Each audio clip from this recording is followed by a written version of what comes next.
Hello and welcome to অধ্যয়ন academy. অধ্যয়ন একাডেমিতে তোমাদের প্রত্যেককে স্বাগত।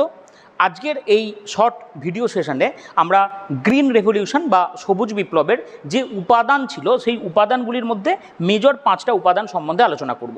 প্রথমে আমরা যে উপাদানটি দেখব সেটা হচ্ছে HYV সিডস, অর্থাৎ হাই ইল্ডিং ভ্যারাইটিস বা উচ্চ ফলনশীল যে বীজ আমরা ব্যবহার হতে দেখেছি।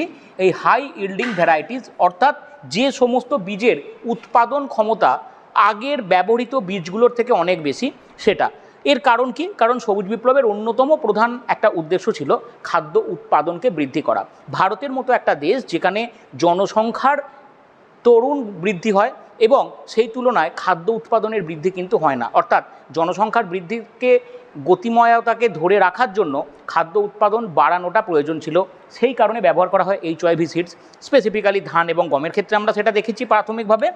এবার এই সিডকে বাঁচানোর জন্য দরকার হয়ে পড়লো ফার্টিলাইজারের। ব্যাপারটা কেমন, যে এই সিডসগুলো চাষ হচ্ছে, অর্থাৎ তার যে নিউট্রিয়েন্ট কোয়ালিটি সেটা মাটি থেকে পাওয়ার জন্য আমার দরকার হলো বিভিন্ন ধরনের কেমিক্যাল ফার্টিলাইজার, যেটা উৎপাদন বৃদ্ধিতে সহায়ক, অর্থাৎ মাটির যে প্রয়োজনীয় উপকরণ সেটা অ্যাড অন করতে পারে। তার পরবর্তীতে দরকার হলো কমান্ড এরিয়া ডেভেলপমেন্ট, অর্থাৎ আরও সহজভাবে আমরা বলতে পারি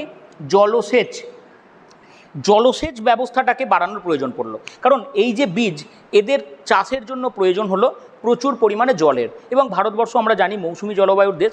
মৌসুমি বায়ুর যে ভ্যাগারিজ, মৌসুমির জলবায়ুর যে অনিশ্চয়তা, তার মাধ্যমে বেসিক্যালি আমরা দেখতে পাই কি, যে বছর বৃষ্টিপাত হয় না, জলের চাহিদা থাকে কিন্তু যোগান পাওয়া যায় না, ফলে কৃত্রিম পদ্ধতিতে জলসেচের মাধ্যমে সেই চাহিদা পূরণ করা সম্ভব হবে।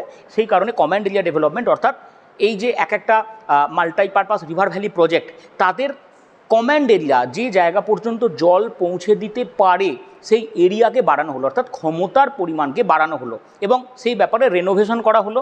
নেক্সট, ইনফ্রাস্ট্রাকচারাল ডেভেলপমেন্ট, অর্থাৎ গ্রামের দিকে রাস্তাঘাট, যোগাযোগ ব্যবস্থা, ইলেকট্রিফিকেশন ইত্যাদি বাড়ানোর চেষ্টা করা হলো, যাতে করে যে মানুষরা চাষের সাথে যুক্ত তারা ভালো থাকতে পারে এবং তারা চাষের দিকে মনোনিবেশ করতে পারে।